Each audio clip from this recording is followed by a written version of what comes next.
नमस्कार दोस्तांनो, हेमंत देसाई ऑफिशियल या माझ्या यूट्यूब चॅनलमध्ये आपलं मनापासून स्वागत। दोस्तांनो, आजही परत मी महाराष्ट्राच्या आरोग्य यंत्रणेच्या एकूण गैरव्यवस्थापनाबद्दल व्हिडिओ करणार आहे। यापूर्वी एकदा तो मी केलेला आहे, पण नांदेडमध्ये आणखीन मृत्यू झालेले आहेत आणि आरोप प्रत्यारोप होत आहेत या संबंधी। बघा, कळवा, ठाणे, संभाजीनगर, नागपूर, नांदेड सातत्याने शासकीय रुग्णालयात किंवा दवाखान्यात, हॉस्पिटल्समध्ये एका पाठोपाठ एक मृत्यू होत आहेत। तुम्हाला आठवत असेल की काही दिवसांपूर्वी काही गर्भवतींना खेड्यातून, अगदी दुर्गम भागातून हॉस्पिटलमध्ये नेण्यापर्यंत तिथे कुठलाही रस्ताही नव्हता, कुठली व्यवस्था नव्हती। त्या जातानाच त्यांचा मृत्यू झाला आणि त्यावेळीच महाराष्ट्रामधील एकूण ही जी सगळी विषमता आहे, काही ठिकाणी टॉवर्स आहेत, मॉल्स आहेत, मल्टीप्लेक्सेस आहेत, पंचतारांकित हॉस्पिटल्स आहेत आणि काही ठिकाणी अत्यंत दुरावस्था आहे। पण एवढंच नाही, काही व्यवस्थाच नाही, तिथे आरोग्य सेवा पोहोचलेलीच नाही। ही अत्यंत भयंकर अवस्था आहे। आरोग्याशिवाय एखाद्याचा मृत्यू तडफडून होणं, बालकांचा मृत्यू होणं, गर्भवतींचा मृत्यू होणं, वयस्क स्त्री पुरुषांचा मृत्यू होणं हे बघवत नाही, आपल्याला ऐकवत नाही आणि याचं राजकारण करणं हे दुर्दैवी आहे असं मला वाटतं। महाराष्ट्राच्या आरोग्य व्यवस्थेवरती उपाय केलाच पाहिजे आणि तज्ज्ञांनी अनेक उपाय सुचवले। डॉक्टर अभय बंग यांच्यापासून ते डॉक्टर अनंत फडके असतील किंवा डॉक्टर अमोल अन्नदाते असतील, डॉक्टर संग्राम पाटील असतील, अनेकांनी अनेक गोष्टी सुचवलेल्या आहेत, प्रयोग केलेले आहेत।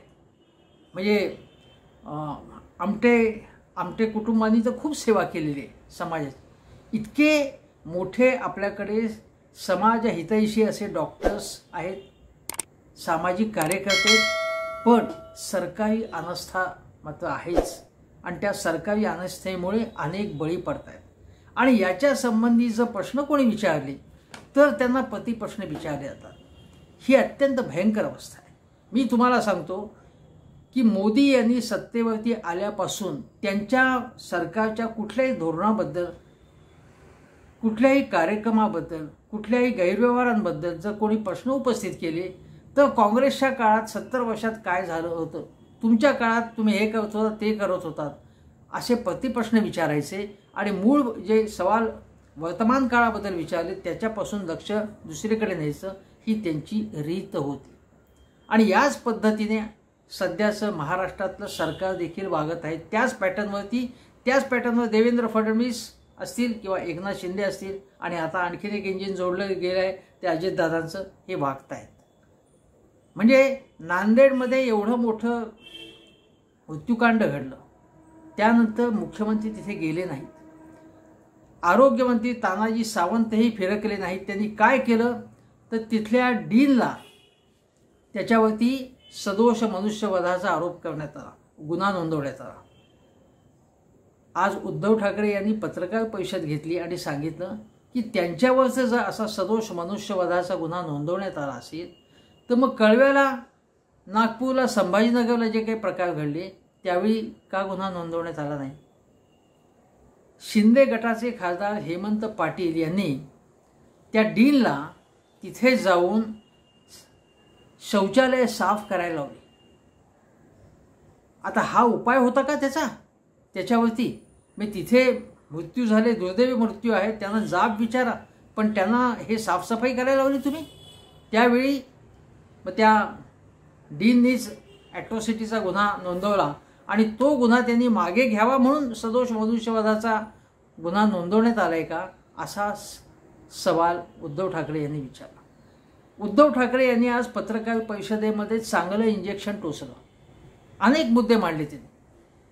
आता उद्धव ठाकरे यांनी जे मुद्दे मांडले त्याच्यामध्ये प्रमुख असं होतं, ते असं म्हणाले की करोना काळात आम्ही जी कामगिरी केली त्या कामगिरीचं कौतुक, किंवा मी मुख्यमंत्री होतो म्हणून असताना केलेलं काम याचं कौतुक झालं, ते कौतुक माझं नव्हतं तर ते महाराष्ट्रातल्या आरोग्य कर्मचाऱ्यांचं होतं असं त्यांनी सांगितलं।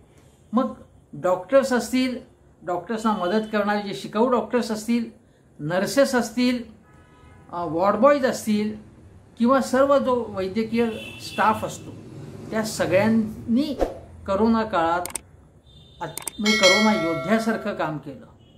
त्यांनी सांगितलं की मी नंदुरबारला गेलेलो होतो, त्या ठिकाणी सुद्धा अत्यंत कमी साधनानिशी तिथला सगळा स्टाफ लढत होता.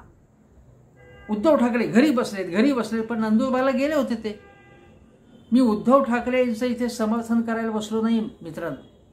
उद्धव ठाकरे घरी का बसले होते तर ते करोना आल्यानंतर काही काळातच त्यांचा आजार बळावला होता, गंभीर आजार होता आणि ते समोर म्हणजे आपण जगणार की मरणार अशा अवस्थेपर्यंत ते होते. तरीसुद्धा उड्या मारत त्यांनी संपूर्ण महाराष्ट्र फिरावं अशी अपेक्षा होती का? विरोधी पक्ष म्हणजे आज जे सत्तेमध्ये आहे त्यांच्या पक्षात होते, त्यांना ही काय अवस्था होती त्यांची माहिती असताना सुद्धा असे प्रश्न विचारणे आणि ते आजारी असताना त्यांचा बाहेरच्या जगाशी जवळजवळ संबंध तुटला असताना सुद्धा त्यांना त्यांच्याबरोबर त्यांच्याशी गद्दारी करणं किंवा भेटीगाठी करणं त्या संदर्भात याला काय म्हणायचं? ते घरी बसले का घरी बसले होते? उद्या या मंत्र्यांपैकी कोणी जर अशाच प्रकारे आजारी पडलं तर त्यांना फरफटत बाहेर आणायचं का रस्त्यावरती? चला चला समाजसेवा करायला बाहेर पडा असं म्हणता येईल? फरफटत न्यायचं बाहेर? काय चाललंय हे? पोरकाटपण आहे हा. तुम्ही प्रश्नांना उत्तरं दिली पाहिजेत. उद्धव ठाकरे यांनी अनेक प्रश्न त्यामध्ये विचारले की ते म्हणाले की तोच स्टाफ होता, तेच आरोग्य कर्मचारी असताना आम्ही करोनाचा चांगला यशस्वीपणे मुकाबला करावा, ज्याचं कोर्टाने, जागतिक संस्थांनी, WHO, नीती आयोगाने, न्यायव्यवस्थेने, पत्रकारांनी, आंतरराष्ट्रीय मीडियानी कौतुक केलं, देशातल्या मीडियानी कौतुक केलं. राजेश टोपे यांचं मी तुम्हाला सांगतो की उद्धव ठाकरेंचं कौतुक देवेंद्रजींनी केलं नाही, राजेश टोपे यांचं मात्र त्यांनी कौतुक केलं आणि राजेश टोपे यांनी चांगली कामगिरी केली होती. ते ज्या पद्धतीने धडपडत होते, प्रचंड काम करत होते आणि हे सगळं काय काळजी घेतली पाहिजे, संकट कसं आहे, संकटाची तीव्रता कमी होते का जास्त होती आहे, आम्ही काय काय करत होतो हे ज्या पद्धतीने माहिती देत होते, लोकांच्या भीतीवरती, लोकांच्या अस्वस्थतेवरती मलम लावत होते, काम करत होते. त्या राजेश टोपे यांचा सुद्धा आवर्जून उल्लेख केला पाहिजे. उद्धव ठाकरे म्हणाले की तो स्टाफ असताना आम्ही मुकाबला केला, मग आता काय आमच्या काळात सगळी पदं भरली होती असं आम्ही दावा करत नाही असं उद्धव ठाकरे म्हणाले. त्यांनी त्यावेळेच्या सुद्धा मर्यादा मान्य केल्या, पण ते म्हणाले असं की आज जे सार्वजनिक आरोग्य मंत्री आहेत तानाजी सावंत, त्यांना हाफकिन म्हणजे काय आहे तेच माहीत नव्हतं. हाफकिन इन्स्टिट्यूट, जगविख्यात हाफकिन इन्स्टिट्यूट, तेच माहिती नव्हतं. हे त्यांचं अगाध ज्ञान. धरण फुटलं तेव्हा खेकड्यांमुळे धरण फुटलं अशा प्रकारचं काहीतरी वक्तव्य त्यांनी केलं होतं आचरटासारखं. असा माणूस जर या पदावरती नेमला जाणं चुकीची गोष्ट आहे. तुम्ही आरोग्याच्या समस्या डील करण्यासाठी कॉम्पिटंट मंत्री नेमला पाहिजे तिथे. मुळात आता तानाजी सावंतांची हकालपट्टी झाली पाहिजे, पण काही झाले नाही. ते आज इतक्या समस्या आहेत, म्हणजे खूपच समस्या आहेत. म्हणजे तुम्हाला सांगतो की एक बातमी मी बघितली, शेगाव तालुक्यातली आहे. त्या प्राथमिक आरोग्य केंद्रात म्हणजे त्यामध्ये बातमीमध्ये अशी माहिती आहे की बहुसंख्य केंद्रामध्ये म्हणजे तालुक्यात, जिल्ह्यात अनेक प्राथमिक आरोग्य केंद्र असतात की ज्या ताबडतोब जवळच्या ठिकाणी आपल्याला जे उपचार व्हायला पाहिजेत ते त्या प्राथमिक आरोग्य केंद्रात गोरगरिबांवरती केले जातात. त्या ठिकाणी जर हिवताप असेल, गरोदरपणातली प्रॉब्लेम्स असतील, बाळंतपण नंतरच्या सेवा, बाळंतपणाच्या नंतरच्या सेवा, फॅमिली प्लॅनिंगच्या शस्त्रक्रिया, सर्पदंश, शेतकऱ्यांना साप खूप चावतात तेव्हा ताबडतोब उपचार करण्याची गरज असते. तर ठिकठिकाणी इमारती आहेत प्राथमिक आरोग्य केंद्राच्या, पण या शेगावमधला अशी गोष्ट आहे की त्या ठिकाणी बहुसंख्य केंद्रात डॉक्टर्स नसतो. तो त्या ठिकाणी राहत नाही, तो डॉक्टरच नसेल तर उपयोग काय? अशी असंख्य माणसं मरतात ना त्याच्यामुळे. दुसरी गोष्ट अशी की चंद्रपूर आणि अन्य ठिकाणी जे अनेक पेशंट्सनी सांगितलं आता की आम्हाला शासकीय रुग्णालय, जिल्हा रुग्णालय असेल, या ठिकाणी आम्हाला औषधं मिळत नाहीत, अन्य सुविधा मिळत नाहीत, स्वच्छता तर नसतेच. हे सगळ्यांनी ऑन रेकॉर्ड सांगितलेलं आहे आणि बाहेर काढलं जातं त्यांना. काय जे औषधं, इंजेक्शनं, जे काय असेल बाकी छोटे मोठे जे काही साधनं असतात ती सगळी बाहेरून आणा तुम्ही. याचा अर्थ सरकारच्या हॉस्पिटलमध्ये औषधं नाही आहेत. हे काम हाफकिनवरती सोपवण्यात आले. तर हाफकिनच्याकडून हे काम हे माझ्या आठवणीप्रमाणे 2017 साली सोपवण्यात आलेलं होतं, पण ते काम त्यांना नीट पार पाडता आलं नाही. 2017 साली देवेंद्र फडणवीस मुख्यमंत्री होते आणि त्या काळात हा निर्णय घेण्यात आला आणि 500 कोटी रुपयेसुद्धा योग्य प्रकारे खरेदी झाली नाही आणि 500 कोटी रुपये परत गेले, मग खर्चच झाले नाही आणि इथे औषधं मिळत नाहीत. म्हणजे हा निर्णय चुकीचा होता का जो फडणवीसांनी घेतलेला? आता मी असं म्हणत नाही, तो त्यानंतर कंटिन्यू महाविकास आघाडी सरकारच्या काळात ते कंटिन्यू राहिला होता, त्यावरती काही उपाय योजायला होता. मग त्यानंतर हे काम हाफकिनकडनं काढून एक स्वतंत्र प्राधिकरण नेमण्यात आलं. जूनपासून त्याचं काम सुरू झाले, पण अजून त्याचा रिझल्ट काहीच नाही आहे. मग गेल्या जूनपासून ते ऑक्टोबरपर्यंत मग हे सरकार काय करतंय? आता मुख्यमंत्री म्हणत आहेत की त्यांनी कलेक्टरना सांगितलंय की सगळ्या तुमच्या ठिकाणची प्राथमिक आरोग्य केंद्र, जिल्हा रुग्णालय, काही मोठी हॉस्पिटल सरकारची सगळी जी काय आहेत तुमच्या जिल्ह्यामध्ये त्या सगळ्याचं ऑडिट करा तुम्ही आणि काय आहे नाही ते बघा आणि आम्हाला रिपोर्ट करा. आता ही प्राथमिक गोष्ट आहे, ही कंटिन्यू पद्धतीने व्हायलाच पाहिजे ना, हे तुम्हाला सांगायला लागते आज. मग तुमचं सार्वजनिक आरोग्य खातं काय करतंय? सुपरविजन कोण करतंय? पण सुपरविजन काही हंगामी संचालकांना काढून टाकलं तानाजी सावंतांनी, बडतर्फ करून टाकलं काही कारण नसताना. मी इथे संचालकांची पदं रिक्त हा कारभार दिवाळखोरीचा आहे, हे आपण समजून घेतलं पाहिजे. आता बघा की काय करतात की ठिकठिकाणी सगळ्या हॉस्पिटल केंद्राच्या इमारती या डॉक्टर्स नाहीत, औषधं नाहीत, तिथे ही अवस्था आहे. स्वच्छता कर्मचारी, फार्मासिस्ट, संचालक, उपसंचालक, वैद्यकीय अधिकारी या सगळ्यांच्या हजारो जागा रिकाम्या आहेत, ती पदं भरली गेली नाहीत. मग काय करतात? तात्पुरते डॉक्टर्स नेमतात, स्टाफ नेमतात आणि त्यांचे 4-4 महिने त्यांचे मानधन रखडवतात. अजून एक आहे की साधं सर्पदंशावरचं औषधही उपलब्ध नसतं. मग आता प्रत्येक जिल्ह्यामध्ये जे काही वेगवेगळी हॉस्पिटल्स आहेत, केंद्र आहेत, उपकेंद्र आहेत, त्या ठिकाणी डॉक्टर आहे का, सुविधा आहेत का, याचा दर महिन्याला आढावा घेतला पाहिजे. तो आढावा कलेक्टरनी घ्यावा, मंत्र्यांनी घ्यावा, संचालकांनी घ्यावा, कोणी घ्यावा, पण तो आढावा तर घेतला पाहिजे ना. तो आढावा दरमहा घेतला पाहिजे. म्हणजे आरोप प्रत्यारोप करण्याच्या ऐवजी या गोष्टी केल्या पाहिजेत तुम्ही, त्या होत नाही आहेत. नंतर बेसिक गोष्ट अशी आहे की डॉक्टर्स सांगतात की त्या ठिकाणी सुविधा प्राथमिक रुग्णालयात, जिल्हा रुग्णालयात नसल्यामुळे मग जे मुख्य रुग्णालय असतं, मोठं रुग्णालय असतं शासकीय, त्याच्यावरती ताण पडतो आणि तो ताण पडल्यावरती सगळे प्रॉब्लेम्स तयार होतात. मग वेळेवरती उपचार करू शकत नाही तिथे, कारण गर्दी प्रचंड होते. आता हा जो बेसिक प्रॉब्लेम आहे, प्राथमिक आरोग्य केंद्र, उपकेंद्र, जिल्हा रुग्णालय जे काही असेल फॅसिलिटीज, त्या ठिकाणी सगळ्या सुविधा असल्या तर मुख्य रुग्णालयावरती ताण पडणार नाही.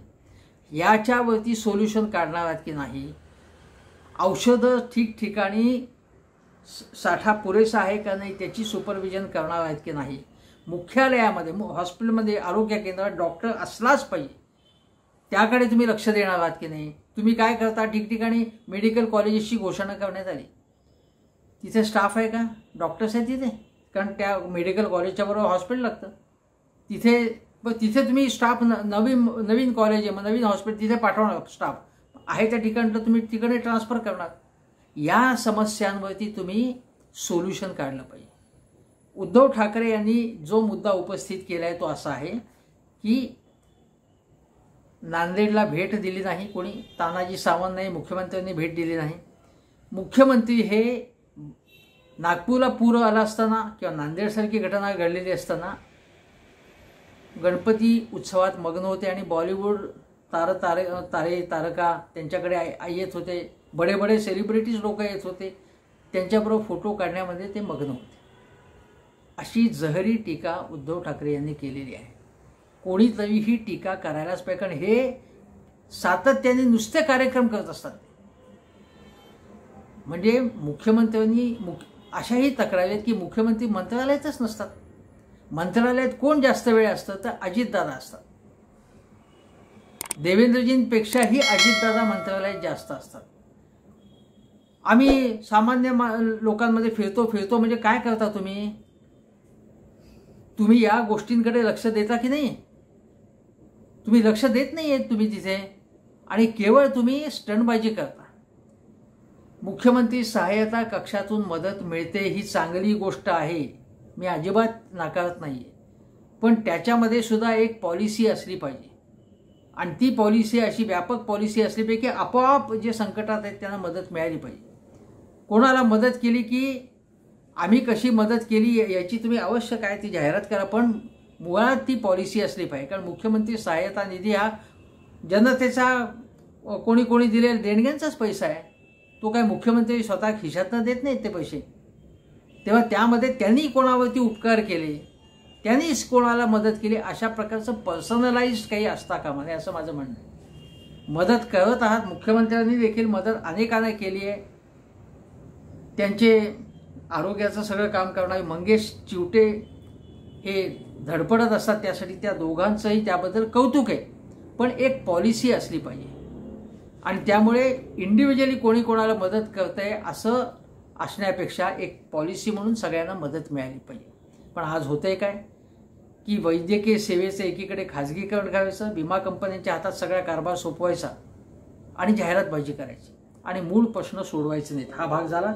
आता मला असं म्हणायचं आहे की याच्यामध्ये बघा की उद्धव ठाकरे म्हणाले होते की माझ्या काळात मी टास्क फोर्स नेमला होता करोनाच्या संकटाचा मुकाबला करण्यासाठी. या सरकारने तो टास्क फोर्स रद्द केला, नवीन नेमला. उद्धवजींनी असं विचारलं की हा टास्क फोर्स काय करतोय आहे? बरोबर आहे ना प्रश्न. हे डॉक्टर्स काय करताय? टास्क फोर्सची जो या संकट काळात त्यांनी काही रेकमेंडेशन्स केलेत का? त्यांनी मिटिंग घेतल्यात का? त्यांनी तिथे पाहणी केली का? आणि अन्य ठिकाणी असं होऊ नये म्हणून काही प्रिव्हेंटिव्ह उपाययोजना केली का? हे प्रश्न विचारले पाहिजेत ना. त्यानंतर उद्धव ठाकरे यांनी सांगितलं की कोविड काळामध्ये मी जर भ्रष्टाचार केला असेल किंवा आमच्या वेळी जर भ्रष्टाचार झाला असेल कुठे, तो चौकशी करा. मग तुम्ही PM केअर फंडचा भ्रष्टाचार काढा, किंवा कुठे व्हेंटिलेटरचा खरेदीचा भ्रष्टाचाराचे अन्य राज्यातले आरोप आहेत त्याची चौकशी करा, किंवा ठाणे, पिंपरी चिंचवड, पुणे इथे काय झालं होतं याची चौकशी करा. बरोबर आहे ना. मग सगळ्यांना समान न्याय दिला पाहिजे. पण हे काय करतात, केवळ विरोधी यांची चौकशी करतात. दुसरी गोष्ट म्हणजे आता बघा, चित्रा वाघ म्हणाल्या की भंडाऱ्याचं मध्ये अग्निकांड घडलं होतं महाविकास आघाडी सरकारच्या काळात, ते विसरलात का? मृतदेह बॅगमध्ये जे नेले जातात त्यामध्ये स्कॅम झालं, भ्रष्टाचार झाला असा आरोप आहे. त्याचं काय? हे म्हणजे आपल्या काळात आत्ता तुमचं सरकार आहे ना, तुम्हाला जर प्रश्न विचारले मग तुमच्या काळात काय झाले, हा ज्याला आपण व्हॉट अबाउट इट म्हणतो तशा प्रकारचे प्रश्न विचारले, हे चुकीचं आहे पूर्णपणे. म्हणजे उद्या हे सरकार जाऊन असं झालं की महाविकास आघाडी सरकार पुन्हा आलं आणि शिंदे आणि यात काय त्रिशूलवाल्यांनी त्यांना प्रश्न असेच विचारले, आणि मग यांनी अशीच उत्तरं द्यायची का? लोकांनी काय करायचं? लोकांना बेसिक वैद्यकीय सुविधा हव्या आहेत. महाराष्ट्रासारख्या प्रगत राज्यामध्ये आणि या महासत्ता होऊ पाहणाऱ्या देशामध्ये या सुविधांअभावी असे मृत्यू होणं ही आपल्या सगळ्यांच्या दृष्टीने शरमेची गोष्ट आहे. अशा काळामध्ये एकमेकांवरती केवळ आरोप करणं हे अतिशय चुकीचं आहे. पायाभूत काहीतरी सूचना करण्याची आणि घेण्याची आवश्यकता आहे की ही व्यवस्था कशी सुधारता येईल. कारण कोर्टाने ताशेरे मारलेले, कोर्टाने असं म्हटलं की हे कर्मचारी नाही, अमुक नाही म्हणून ते चालणार नाही. सर्वसामान्य माणसाला बेसिक सुविधा मिळाली पाहिजे, त्याच्याशिवाय त्याचा मृत्यू होणं हे अत्यंत भयंकर आहे असं सर्वोच्च न्यायालयाने सांगितलेलं आहे. आता बघा, उद्धव ठाकरे म्हणाले की एक फुल दोन हाफ. मग एक मुख्यमंत्री आहे, हे मुख्यमंत्री कसे आहेत ते म्हणाले की नक्षलवादाचा मुकाबला कसा करायचा यासाठी दिल्लीमध्ये मीटिंग आहे, तिथे मुख्यमंत्री गेले. ठीक आहे, ते म्हणाले पण नक्षलवाद्यांपेक्षा वैद्यकीय सुविधांअभावी अधिक मृत्यू होत आहेत, त्याच्याकडे लक्ष दिलं पाहिजे. तिथे तुम्ही नांदेडला गेलात का, त्याच्यावरती तुम्ही लक्ष दिलं का जास्त या सगळ्या समस्येकडे आरोग्याच्या, असं मुख्यमंत्र्यांनी माजी मुख्यमंत्री उद्धव ठाकरेंनी प्रश्न विचारला. आणि ते म्हणाले की एक फुल दोन हाफ अशी टीका केली. तेव्हा मग शिंदे काय म्हणाले की एक फुल आणि एक हाफ म्हणजे उद्धव ठाकरे आणि आदित्य ठाकरे यांनी काय कारभार केला, म्हणजे अशा प्रकारची त्यांची कमेंट होती. त्यांनी काय आम्हाला प्रश्न विचारू नये, हे घरी बसलेले होते वगैरे वगैरे. आता हे घरी बसलेले होते, कुठलाही प्रश्न त्यांनी विचारला की हे घरी बसलेले होते असं विचारायचं, असं बोलायचं. तुम्ही मुख्यमंत्री आहात एका राज्याचे, महाराष्ट्रासारख्या. आता हा बालिशपणा हा बंद केला पाहिजे शिंदे साहेब. तुम्ही आता काय करताय, तुम्हाला सत्तेवरती येऊन आता 1.25 वर्ष उलटलेले आहे, जवळजवळ 1.5 वर्ष होईल आता लवकरच. तेव्हा तुम्ही काय करता त्या प्रश्नांना तुम्हाला उत्तरं द्यावी लागतील. तुमचा कारभार कसा आहे, तर तुम्ही केवळ जाहिरातबाजी करता, जाहिरातीवरती प्रचंड खर्च करतात. उद्धव ठाकरे म्हणाले की गुवाहाटी आणि अन्य ठिकाणी तुम्हाला नाचायला मजा करायला तुम्हाला पैसा आहे तुमच्याकडे, पण यासाठी तुमच्याकडे पैसा नाही आहे, असं उद्धव ठाकरे यांनी अत्यंत संतापजनक आणि टोकदार प्रश्न विचारला. लोकांच्या डोळ्यात येतं नाही की तुम्हाला काय पडलं या गोरगरिबांच्या मृत्यूबद्दल, असं लोकांना वाटणं स्वाभाविक आहे. आणि असा प्रश्न विचारला तर त्याला पुन्हा प्रतिप्रश्न विचारणं हे अत्यंत संतापजनक गोष्ट आहे, असं माझं स्पष्ट मत आहे. आता उद्धव ठाकरे यांनी काय सांगितलं की प्रत्येक ठिकाणी सुविधा किंवा औषधांचा स्टॉक किती आहे, एखादं औषध नाही आहे का, मग त्याचा सप्लाय झाला आहे का किंवा केव्हा होणार आहे, याचा सगळा ऑनलाईन रेकॉर्ड ठेवलं जातं. ते अजून ठेवलं जातं का, आणि ठेवलं जात असेल तर या औषधं अनेक ठिकाणी नाही आहेत, अशी गोष्ट का होते. आणि मग काय सांगण्यात येतं की हे मृत्यू का झाले, कारण सिरियस रुग्ण आमच्याकडे येतात, अगदी म्हणजे मृत्यूच्या दारात असलेले लोक आमच्याकडे येतात, आणि मग अशा वेळी त्यापैकी काही जणांचे मृत्यू होतात, त्याला काय करायचं, अशा प्रकारचा खुलासा केला जातो, स्पष्टीकरण केलं जातं, युक्तिवाद केला जातो. हे अत्यंत चुकीचं आहे, हे असमर्थनीय आहे. हॉस्पिटलमध्ये ठणठणीत माणूस जाणार का, गंभीर रुग्ण अनेकदा हॉस्पिटलमध्ये जातात ना. अशा वेळी जर दुर्लक्षामुळे, औषधांच्या तुटवड्यामुळे, डॉक्टर नसल्यामुळे जर मृत्यू झाला तर जाब विचारलाच पाहिजे. उद्या नेत्यांपैकी कोणाचा असा मृत्यू झाला तर काय होईल हे विचारावं लागेल ना. ठाण्यामध्ये अनेक वर्षांपूर्वी काय घटना घडली होती, हॉस्पिटलची नासधूस कशामुळे झाली होती, म्हणजे VIPचा मृत्यू असेल एखादा, तो मृत्यू चुकीच्या म्हणजे पद्धतीने काही गोष्टी नसल्यामुळे, काही चुकीच्या गोष्टी घडल्यामुळे होत असेल तर ते जसं चुकीचं आहे, त्याचप्रमाणे सर्वसामान्य एखाद्या रस्त्यावरच्या माणसाचा सुद्धा मृत्यू अशा पद्धतीने होणं हे माणुसकीला काळिमा लावणार आहे. आपल्या प्रगत व्यवस्थेमध्ये अशी घटना घडणं हे वाईट आहे. तेव्हा मुख्यमंत्री शिंदे किंवा देवेंद्र फडणवीस, अजितदादा यांनी आपापल्या मारामाऱ्या, आपापला निधी, आपापली खाती, आपापलं पालकमंत्रीपद याच्यासाठी मारामारी करण्याऐवजी जनतेच्या आरोग्याची काळजी घ्यावी. तुमच्या आरोग्याची तुम्ही वर्षानुवर्ष भरपूर काळजी घेतली आहे, तुमच्या चेलाचपाट्यांच्या आरोग्याची भरपूर काळजी घेतली आहे. अनेक नेत्यांनी आपल्या कुटुंबाच्या विकासाकडे लक्ष दिलेले चांगल्या प्रकारे, अनेकांनी समृद्धी अनुभवलेली आहे.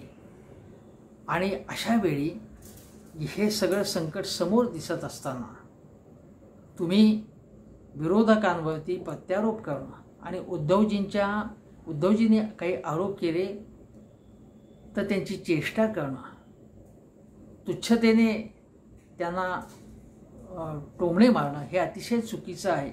उद्धव ठाकरे महाराष्ट्राचे माजी मुख्यमंत्री आहेत. अशोक चव्हाण महाराष्ट्राचे माजी मुख्यमंत्री, त्यांनीही टीका केलेली आहे आणि देशातील अनेक डॉक्टर्सनी या घटनेबद्दल चिंता प्रकट केलेली आहे. तेव्हा जागे व्हा. झोपला असलात तर तुम्हाला जागं करणं हे आमचं काम आहे. आणि म्हणून उद्धव ठाकरे यांनी जे इंजेक्शन टोचलं आहे ना तुम्हाला, तर आता तरी त्यापासून काहीतरी बोध घ्या आणि आपला दिवाळखोरीचा कारभार सुधारा, एवढंच आवाहन करतो. आणि इथेच थांबतो. पुन्हा एकदा आवाहन करतो की माझा यूट्यूब चॅनल जरूर सबस्क्राईब करा, बेल आयकॉनचं बटन दाबा आणि आपल्या मित्रमंडळींना सांगा की हा चॅनल बघा. सध्या एवढंच आणि इथेच थांबतो. नमस्कार.